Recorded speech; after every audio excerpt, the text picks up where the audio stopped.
tomorrow marks 1 year since the death of Mahsa Amini, sparking protests all around the world. What does this 1 year mark mean to both Iranians inside the country and outside? Vice President for National Union for Democracy in Iran, Cameron Cancerina, joining us live now from Washington, D.C.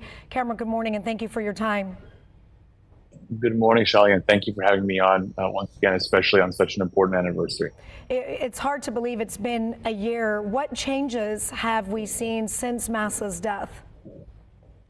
I think there have been three significant changes, Shali. One is inside Iran, one is amongst the Iranian diaspora, particularly Iranian Americans, and third is amongst Western policymakers and analysts and how they look at Iran.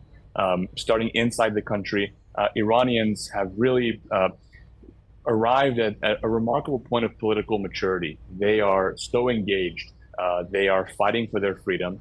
They, I think, are doing what the American founding fathers did in this country, trying to bring about a new system, a secular democracy that will afford them the human rights and the dignity and the freedoms that they once had and they want to have again. And there's no turning the clock back to the day before Mahsa Amini was murdered. It was the straw that broke the camel's back, and Iranians are not going to let up the fight until they are free. The second is amongst Iranians abroad.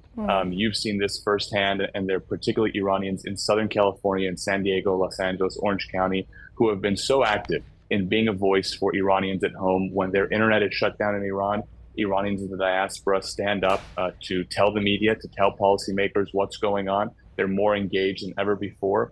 And the third is the way that policymakers and analysts look at Iran. We have seen remarkable changes in Western policy towards the Islamic Republic. It's not the ultimate change that we want. There's much more to do. But an amazing example is just 2 or 3 days ago here in Washington, the Mahsa Act, named after Mahsa Amini, passed in the U.S. House of Representatives 410-3. You bring up the Mahsa Act and policy changes. What will the Mahsa Act do now that it's passed? The Mahsa Act is a set of human rights sanctions on Ali Khamenei, the supreme leader or dictator of Iran, and Ebrahim Raisi, the quote-unquote president of the Islamic Republic. Mr. Raisi is scheduled, shockingly, to travel to New York City next week to attend the United Nations General Assembly, where he'll also, even more shockingly, be receiving invitations from some purportedly illustrious think tanks in the East Coast to host him. So this legislation is important in changing the dynamic on Iran legislation. For too long, Iran legislation and Iran policy has focused solely on the nuclear deal, on the former JCPOA, and on national security threats, which are critical. But this adds a needed human rights component to Iran policy. And from here, it's just the beginning. There's much more that we're working on and that Iranian Americans across the country are dedicated to achieving. Just as, Cameron, this Mahsa Act passes with the House, including more sanctions now. Right now, as we've been talking about, the prisoner swap is happening between the U.S. and Iran, unfreezing $6 billion for Iran to use as humanitarian aid. Administration receiving a lot of criticism for this move. Can they really track how this money is going to be spent? No, they can't, and they should be receiving a lot of criticism for this move for a variety of reasons. The first of which, it was sold to the American public as a deal that was going to get Americans out.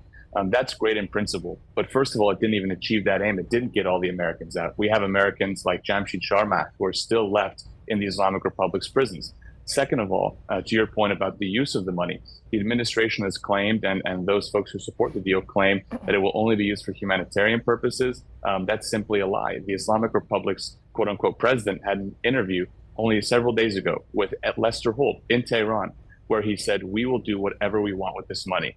Now, that is code for we will use this money to buy bullets to kill our citizens. We will use this money to buy missiles to attack American allies in the Middle East. And we will even use this money to buy bombs to kill American soldiers in the region.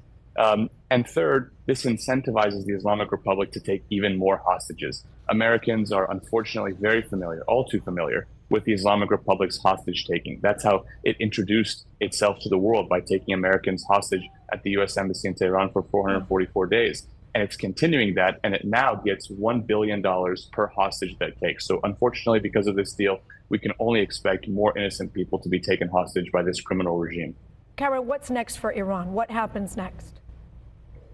Well, next is Iran's freedom. We don't know exactly when that happens, but because of this political awakening of Iranians inside the country, the bravery and courage that they're showing, because of the newfound engagement of the Iranian American community and the broader Iranian diaspora, and because of the opportunity to make policy changes in Washington and other cities across powerful cities across the world, I think that we will eventually get to a secular, democratic Iran that the Iranian people deserve.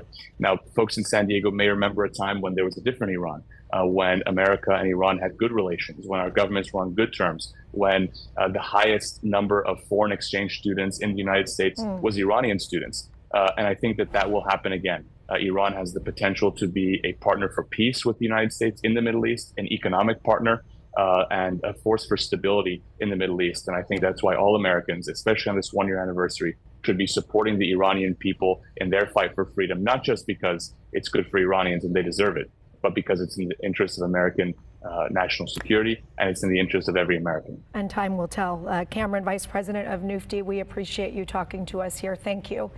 And by the way, there are protests planned globally tomorrow, including one that's happening in San Diego. It's at Balboa Park. Rise Up for Women, Life, Freedom in Iran is happening tomorrow from 3 to 6:30 p.m. in Balboa Park.